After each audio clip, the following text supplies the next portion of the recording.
DC, what's going on, man? It's your boy Rodney Rikai here from the Duke Ellington School of the Arts with my boy Mack Wilds. Mack, what's going on, beloved? Good, man. How are you? I am amazing. What are we doing here today at Duke Ellington? We are here to talk to the future Renaissance men and women of the world, the people who have the potential to change the world and the minds of the people, you know, with a single stroke of a pen, a pencil, a performance, etc., etc. Right. A lot of these people out here know you from The Wire as Michael. Yes. When people run up to you like, yo, Michael, man, I want to be just like you, man, from The Wire. What do you have to tell them about that role in comparison to real life, man? You know, the craziest thing is that at first I ask what part. You know, because there are, you know, Michael definitely had admirable qualities about himself. Right. He was, you know, he was an honorable guy. You know, he had a lot of integrity.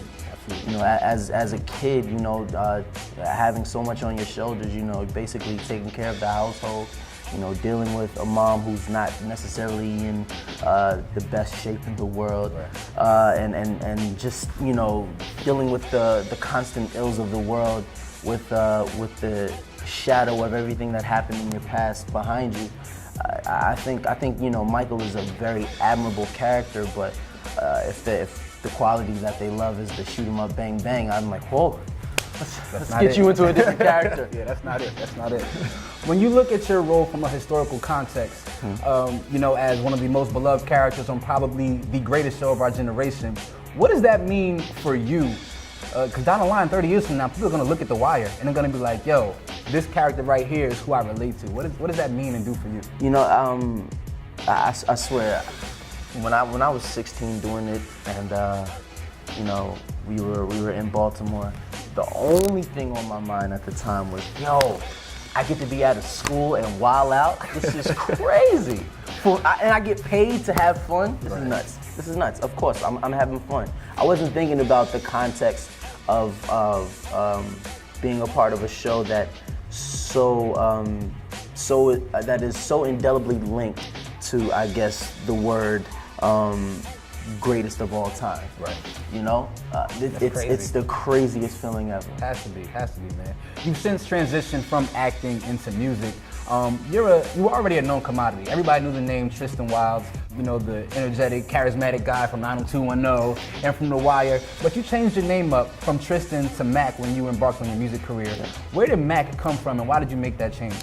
Actually, Mack is my middle name. Oh, is it? Absolutely. Okay, Tristan Mack Wilds. Yeah, Tristan Paul Mack Wilds, yeah. I spoke to Brandy some months ago, another singer, actor. Hey. And you know, they call her the vocal Bible. If you're a singer, she you is. know Brandy. She has pipes. She has deep pipes. But I asked her, you know, which business she enjoyed more, the business of music or the business of acting. And she surprised me because she said the business of acting because the consistency of the check. Yeah. You seem to me to be a little bit more of an art purist. Just because your brand is synonymous with the arts. When you think Mack Wilds, you think the Mack Wilds house, which had amazing photography and artwork on the wall. If you guys out there don't know about the Mack Wilds house, Google it. All right, yeah. It's phenomenal. But is that true for you, or how do you compare the two businesses? You know, it's hard to compare the two businesses. You know, because each one has its peaks and valleys.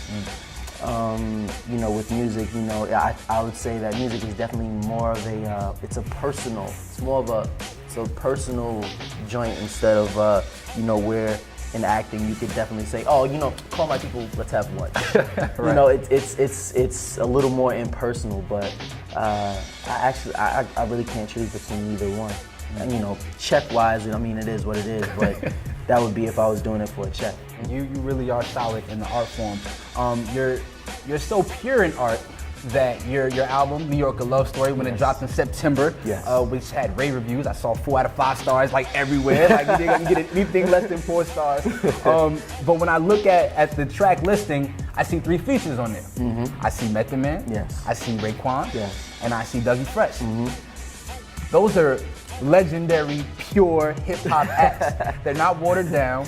They're not people who are overly prevalent on the radio today. Why did you decide to go that route and choose those artists in particular? Because I know it was strategic.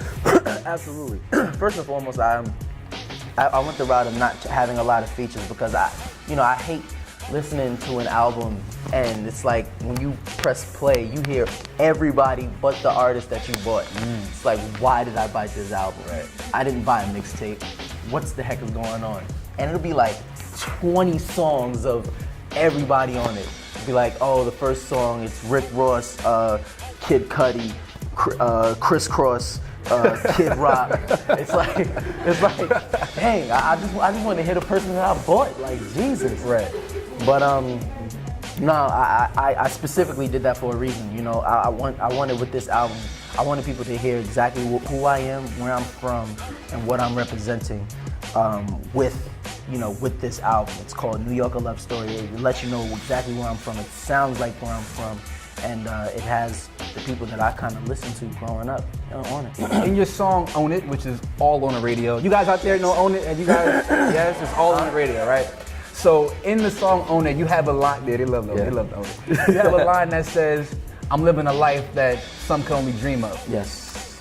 What's the one thing that you've achieved or accrued since you embarked on your career, since before Mack Wilds, before 90210, before The Wire, the thing that you used to sit in your home in Staten Island and be like, man, I want that. What's the one thing that you've been able to acquire?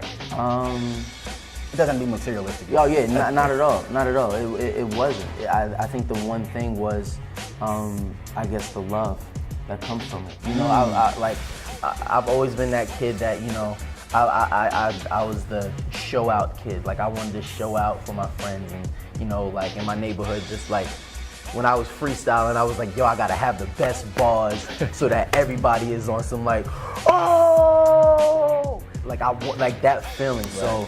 So to have that feeling, you know, from the people that I look up to, like a Will Smith after doing Secret Life of Bees, or to have like a Denzel come up to me after Red Tails and say, you don't even know what you did, you know, doing that movie. Right. You know, it's things like that that really just, that I was sitting back at home when I was a kid like, yo, I want that. Awesome, man. All right, last question. You're from Staten Island. Yep. We are in DC, the DMV, all right? What's your favorite thing about the DMV, man? Have you picked up on the vibe there? 'Cause last time Absolutely. I saw you here, it was our homecoming. You were in the cut. But what's your favorite thing about the DMV, man? My favorite thing about the DMV, well, DC in particular, chicken wing and mumble sauce. Oh! Yeah. Okay. I gotta get that every time I'm here. The wings and the mumble sauce. I gotta get that every time I'm here. They don't sell that. They don't sell that in Staten Island. Not at all. Not at all. Not at all. All right, man. Well, you have a classroom full of beautiful people. Absolutely. They want to take Spirits. They want to take some time with you as well. So I don't want to hog you up. You guys ready for Mack Wilds? All right, man. From all yours, DMV. I'm Rodney Rikai. This is Mack Wilds. We're out of here. Peace.